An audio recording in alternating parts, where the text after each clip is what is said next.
আল্লাহ পাক রব্বুল আলামিনের কাছে সবচাইতে উত্তম জায়গা হচ্ছে মসজিদ, আর সবচাইতে নিকৃষ্টতম জায়গা হচ্ছে টয়লেট।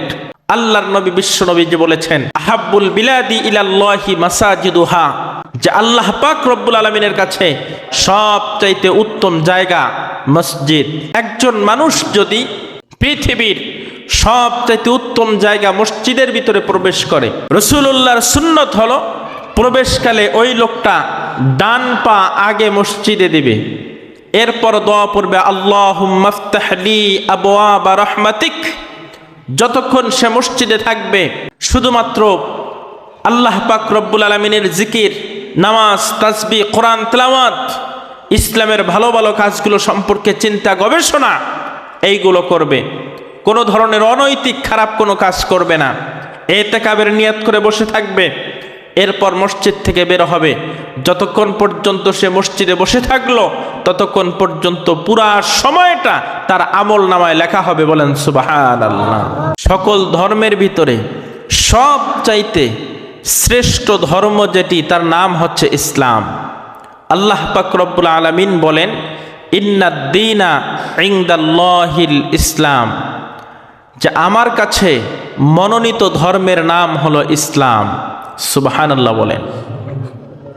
তাহলে আল্লাহ পাক রব্বুল আলামিন ইসলাম ধর্মকে পছন্দ করেছেন।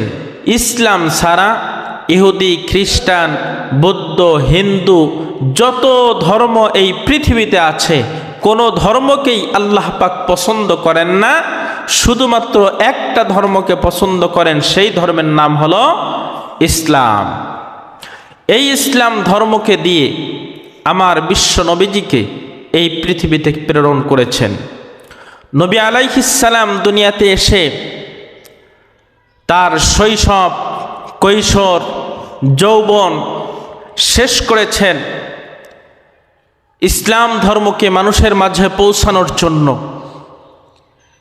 তার শৈশব, যৌবন, কৈশোর এর মধ্যে কখনো তিনি কোনো ধরনের ত্রুটি করেন নাই, কোনো প্রকার মিথ্যা কথা বলেন নাই, মানুষের সাথে ঝগড়া ফাসাদে লিপ্ত হন নাই, কখনো মদ্যপান করেন নাই, কখনো জেনা ব্যভিচারে লিপ্ত হন নাই। চরিত্রকে হেফাজত করেছেন, মুখকে হেফাজত করেছেন, চোখকে হেফাজত করেছেন, শুধুমাত্র এই ইসলাম ধর্মকে সারা পৃথিবীর মানুষগুলোর সামনে উপস্থাপন করার জন্য। আল্লাহ পাক রব্বুল আলামিন বলেন, ইসলাম ধর্মটা এমন একটি ধর্ম, যেই ধর্ম সারা পৃথিবীতে যত ধর্ম আছে সকল ধর্মের মধ্যে একটা শ্রেষ্ঠতম ধর্ম। বলেন সুবহানাল্লাহ। আল্লাহ রাব্বুল আলামিন বলেন, হুয়াল্লাযী আরসালা রাসূলাহু বিল হুদা ওয়া দীনিল হক লিইয়ুযহিরাহু আলাদ-দীনি কুল্লিহি ওয়ালাউ কারিহাল কাফিরুন।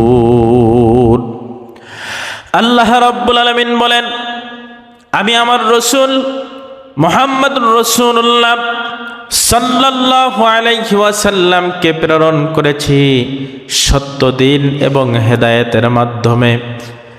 এই ধর্ম, যেই ধর্ম দিয়ে বিশ্ব নবীজিকে এই পৃথিবীতে প্রেরণ করেছি, লিইয়ুযহিরাহু আলাদ-দীনি কুল্লি, এই ধর্মটা হচ্ছে তামাম পৃথিবীতে যত ধর্ম আছে সকল ধর্মের ভিতরে শ্রেষ্ঠত্ব দান করার জন্য।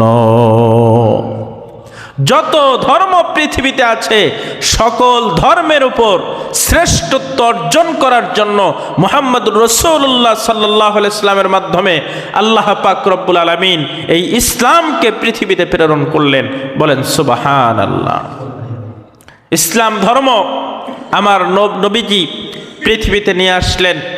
40 বছর যখন তার বয়স হলো তখন তিনি এই ধর্মের দাওয়াত দেওয়া শুরু করার অর্ডার আল্লাহর পক্ষ থেকে পেলেন। হেরা গুহার মাধ্যমে আল্লাহ পাক রব্বুল আলামিন জিবরিল আলাইহিস সালাম নামক ফেরেশতা দিয়ে প্রথম কোরআনের আয়াত নাজিল করলেন, সূরাতুল আলাক। এই আয়াত পাওয়ার পর আমার নবীজি ধীরে ধীরে মানুষের মাঝে ইসলামের দাওয়াত দেওয়া শুরু করলেন। নবী আলাইহিস সালাম ইসলামের দাওয়াত দিলেন। পর্যায়ক্রমে প্রকাশ্যে ইসলামের দাওয়াত দিলেন। এক পর্যায়ে তিনি 23 বছর পর্যন্ত ইসলামের দাওয়াত দিয়ে তাম পৃথিবীতে ইসলাম ধর্মকে একটা শ্রেষ্ঠ ধর্ম বলে প্রমাণ করে তিনি পৃথিবীর থেকে বিদায় নিলেন। বলেন সুবহানাল্লাহ। সম্মানিত উপস্থিতি, তিনি ধর্মটা নিয়ে আসলেন। আসার পর মুসলমানদের জন্য এত সুন্দর সুন্দর সুযোগ আর সুবিধা করে দিলেন যেটা অকল্পনীয়। যেমন একটা খেয়াল করুন, নবী আলাইহিস সালাম যেই সিস্টেমে ইসলামের বিধিবিধানগুলোকে পালন করেছে, কোনো মানুষ যদি ন্যূনত থেকে ন্যূনতম, ছোট থেকে ছোট ইসলামের এক একটা বিধান মুহাম্মদ রাসূলুল্লাহ সাল্লাল্লাহু আলাইহি ওয়াসাল্লামের নিয়ম নীতি অনুযায়ী পালন করে, আল্লাহ পাক রব্বুল আলামিন ওই মানুষটার জন্য জান্নাতের টিকিট দিয়ে দেয়। বলেন সুবহানাল্লাহ। আর যদি বড় থেকে বড় কাজও কেউ করে আর সেই কাজটা ইসলামের নিয়ম মুহাম্মদ সাল্লাল্লাহু আলাইহি ওয়াসাল্লামের তরিকা অনুযায়ী না হয়, তাহলে ওই লোকটা কখনো এর নেকি পায় না। যেমন ছোট্ট একটা উদাহরণ আপনাদের সামনে পেশ করলে আপনারা ক্লিয়ার বুঝবেন। পৃথিবীতে আল্লাহ পাক রব্বুল আলামিনের কাছে সবচাইতে উত্তম জায়গা হচ্ছে মসজিদ, আর সবচাইতে নিকৃষ্টতম জায়গা হচ্ছে টয়লেট। আল্লাহর নবী বিশ্ব নবী যে বলেছেন, আহাব্বুল বিলাদি ইলাল্লাহি মাসাজিদুহা, যে আল্লাহ পাক রব্বুল আলামিনের কাছে সবচাইতে উত্তম জায়গা মসজিদ। একজন মানুষ যদি পৃথিবীর সবচাইতে উত্তম জায়গা মসজিদের ভিতরে প্রবেশ করে, রাসূলুল্লাহর সুন্নত হলো প্রবেশকালে ওই লোকটা ডান পা আগে মসজিদে দিবে, এরপর দোয়া পড়বে আল্লাহুম্মা ইফতাহ লি আবওয়াবা রাহমাতিক।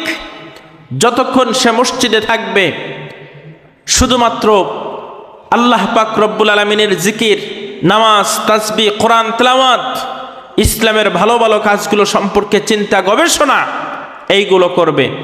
কোনো ধরনের অনৈতিক খারাপ কোনো কাজ করবে না। ইতিকাফের নিয়ত করে বসে থাকবে। এরপর মসজিদ থেকে বের হবে। যতক্ষণ পর্যন্ত সে মসজিদে বসে থাকলো ততক্ষণ পর্যন্ত পুরা সময়টা তার আমল নামায় লেখা হবে। বলেন সুবহানাল্লাহ।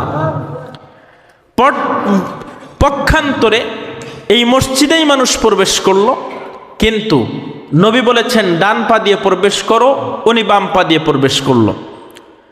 মসজিদের ভিতরে মসজিদের আদব রক্ষা করার কথা বলা হয়েছে, উনি আদব রক্ষা না করে বিশৃঙ্খলভাবে মসজিদে থাকলো। যেভাবে মসজিদে বসার কথা উনি ওইভাবে না বসে অন্যভাবে বসলো। যেভাবে মসজিদকে আমানতের সহিত মসজিদের ভিতরে থাকার কথা উনি সেইভাবে না থেকে বিশৃঙ্খলা সৃষ্টি করলো। মসজিদ থেকে যখন বের হয়ে গেল, আল্লাহ লানত তার উপর পড়ে গেল। বলেন নাউজুবিল্লাহ। এদিকে সবচাইতে নিকৃষ্ট জায়গা হচ্ছে টয়লেট। একজন মানুষ টয়লেটে গেল, রাসূলুল্লাহ সাল্লাল্লাহু আলাইহি ওয়াসাল্লাম বলেছেন, মানুষ যখন টয়লেটে প্রবেশ করবে বাম পা আগে দিবে, দোয়া পড়বে আল্লাহুম্মা ইন্নী আউযু বিকা মিনাল খুবুসি ওয়াল খাবাইস। বাম পায়ের উপর ভর দিয়ে তার টয়লেটের কাজ সেরে টয়লেট থেকে বের হয়ে আসবে। বের হওয়ার পর দোয়া পড়বে গুফরানাকা আলহামদুলিল্লাহিল্লাযী আযহাবা আন্নিল আযা ওয়া আফানি। নবী আলাইহিস সালাম বললেন, টয়লেটের মতো নিকৃষ্টতম একটা জায়গায় সে প্রবেশ করলো, রাসূলুল্লাহর সুন্নত মোতাবেক প্রবেশ করার কারণে সে জান্নাতের টিকিট ওকে করে ফেললো। সুবহানাল্লাহ বলেন। তাহলে মসজিদের মতো জায়গায় নবীর সুন্নত ছাড়া কেউ প্রবেশ করলে সে গুনাহ কামাই করে, টয়লেটের মতো জায়গায় নবীর সুন্নত অনুযায়ী কেউ প্রবেশ করলে সে নেকি পায়। তার মানে বোঝা গেল যে কোনো কাজে নবীর সুন্নতটাকে যদি আঁকড়ে ধরা হয় তাহলে সে প্রতিটি কাজে সফলতা অর্জন করবে। বলেন সুবহানাল্লাহি বিহামদিহি। এই জন্য আল্লাহ পাক রব্বুল আলামিন বললেন, কুল ইন কুনতুম তুহিব্বুনাল্লাহা ফাত্তাবিউনি ইউহিব্বুকুমুল্লাহ ওয়া ইয়াগফির লাকুম যুনুবাকুম ওয়াল্লাহু গফুরুর রহিম।